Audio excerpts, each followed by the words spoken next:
विश्वामित्र जी ने सुना कि अगर मैं जो है बना देता हूं तो अकेले त्रिशंकु को ही वास्तविक मेरी प्रार्थना करेगा, और इसे अगर नहीं बनाता हूं देवता भी मेरी स्तुति कर रहे हैं, छोड़ दिया। बोले कोई बात नहीं। त्रिशंकु ने कहा कि महाराज हमें बचा लो। बोले भैया वहीं उल्टे ही लटके रहो, मेरा यश गान होना चाहिए, गुण गान होना चाहिए। दुनिया चाहे कुछ भी कहे, मेरा यश गान होना चाहिए। स्वर्ग की रचना छोड़ करके ऐसे विश्वामित्र जी महाराज अगर वो चाहते तो क्या मारी स्वभाव को स्वयं अंत नहीं कर सकते थे? अंत कर सकते थे, लेकिन मन में विचार आए जब ठाकुर जी आए, प्रभु आए हैं, तो हमें तो प्रभु को लेकर के आना है। और विश्वामित्र जी महाराज प्रभु को लेने चले कि गाधि तनय मन चिंता व्यापी, गाधि तनय मन चिंता व्यापी, हर बिनु मरहि न निश्चर पापी, हर बिनु मरहि न निश्चर पापी, हर बिनु मरहि न निश्चर पापी, हर बिनु मरहि न निश्चर पापी।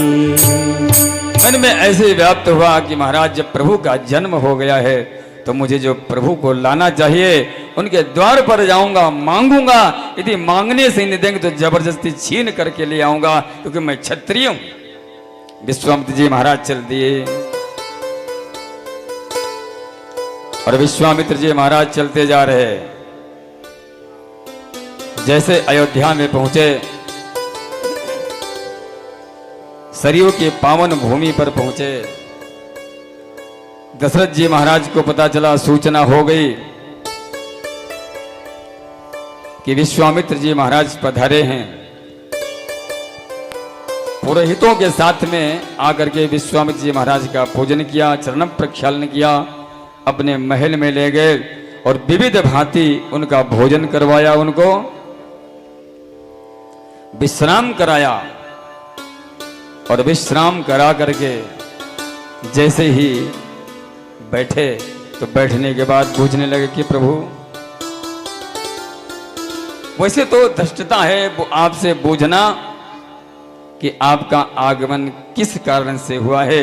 वैसे तो आप संत हैं और संत से कभी कुशलता नहीं पूछी जाती, क्योंकि संत स्वयं अपने में मस्त रहता है।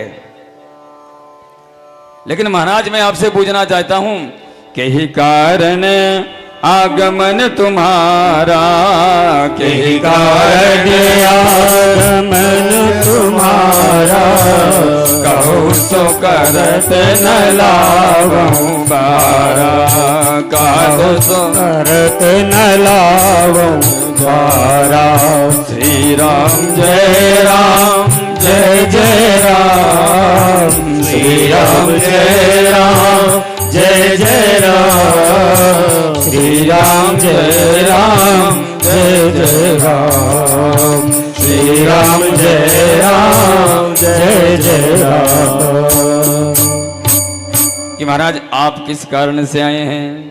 आप आदेश तो करें। महाराज आपको कहने में विलंब होगा, लेकिन मुझे शायद करने में विलंब नहीं होगा। महाराज एक बार आप प्रभु आदेश तो कर दें, आप किस कारण से पधारे हैं। अब विश्वामित्र जी महाराज सुनते जा रहे हैं, सुनते जा रहे हैं, सुनते, कुछ बोलते ही नहीं।